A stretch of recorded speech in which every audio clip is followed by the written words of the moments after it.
ঝালকাঠির নলছিটি উপজেলায় জামায়াত ইসলামীর সহকারী সেক্রেটারি মনিরুজ্জামানের সামাজিক যোগাযোগ মাধ্যমে দেওয়া এক মন্তব্যকে কেন্দ্র করে শুরু হয়েছে সমালোচনা। যমুনা টেলিভিশনের একটি ফটোকার্ড পোস্টে তথ্য উপদেষ্টা মাহফুজ আলমের বক্তব্য উদ্ধৃত করে লেখা হয়, বাংলাদেশের রাজনৈতিক দৃশ্যপটে আরেকটি মওদুদিপন্থী দলের প্রয়োজন নেই। ইতিমধ্যে অর্ধ ডজন প্রক্সি কাজ করছে। নতুন কিছু যোগ করিয়েন না, বরং পুনর্নির্ধারণ, পুনর্গঠন আর পুনরুদ্ধার করুন। এই পোস্টের নিচে মনিরুজ্জামান কমেন্ট করেন, তোমার কপালে জুতার বাড়ি অপেক্ষা করছে মনু। তুমি উপদেষ্টার পদে বসে একটি দলকে নিয়ে মিথ্যাচার করতেছ। তুমি এই পদের যোগ্য নও। নিজের ইচ্ছায় পদত্যাগ করো, নচেত জুতার বাড়ি দিয়ে তোমাকে ওখান থেকে নামানো হবে। মনিরুজ্জামানের এমন মন্তব্য মুহূর্তেই স্ক্রিনশট আকারে ভাইরাল হয়ে যায় এবং সামাজিক যোগাযোগ মাধ্যমে ব্যাপক সমালোচনার জন্ম দেয়। মনিরুজ্জামান ZA ভুট্টা ডিগ্রি কলেজের প্রভাষক। এ নিয়ে সুবিদপুর ইউনিয়ন ছাত্র দলের সাংগঠনিক সম্পাদক মোহাম্মদ সাগর হোসেন নিজের প্রোফাইলে স্ক্রিনশটটি শেয়ার করে লিখেছেন, এটাই জামায়াতের আসল চরিত্র। পতিত লীগের লোকজনের দ্বারা উপদেষ্টা মাহফুজ আলম বারবার আক্রমণের শিকার হয়েছেন। জামায়াত নেতাদের মন্তব্যে স্পষ্ট, এসবের পিছনে উগ্র মনোভাবাপন্ন জামায়াত নেতারাই জড়িত। এদিকে সাধারণ মানুষও প্রশ্ন তুলছেন, সরকারের চাকরি করে একজন কলেজ প্রভাষক কিভাবে সরকারের একজন উপদেষ্টাকে জুতার বাড়ি দেওয়ার হুমকি দেন? উক্ত ঘটনা ঘিরে এলাকা এবং সামাজিক যোগাযোগ মাধ্যমে চলছে নানা আলোচনা সমালোচনা।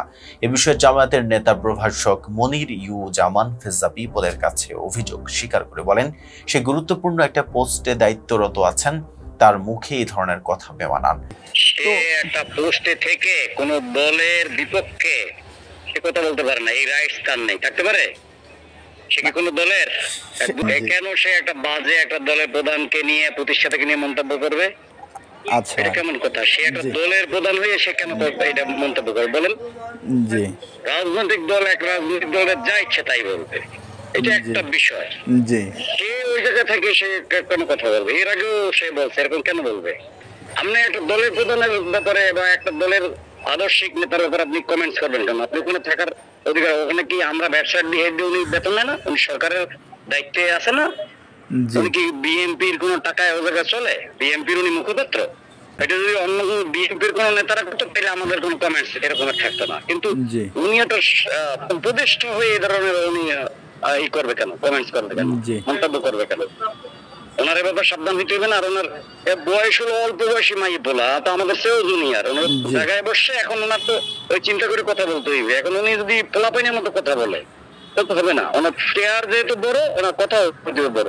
এ বিষয়ে নলছিটি উপজেলা জামায়াতের সভাপতি জাকির হোসেন ফেজা পিপলকে বলেন, ওটা তো আসলে আমাদের সাংগঠনিক বা আমাদের কোনো মতামত না, ওইটা তো হয়তো অন্য কেউ লিখতে পারে অথবা তার ব্যক্তিগত মত হইতে পারে।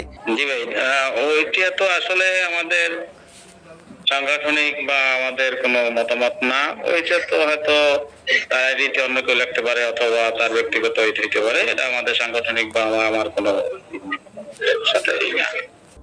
এতক্ষণ সাথে ছিলাম হাদি হাসান। ফেজা পিপলের সাথে থাকার জন্য ধন্যবাদ।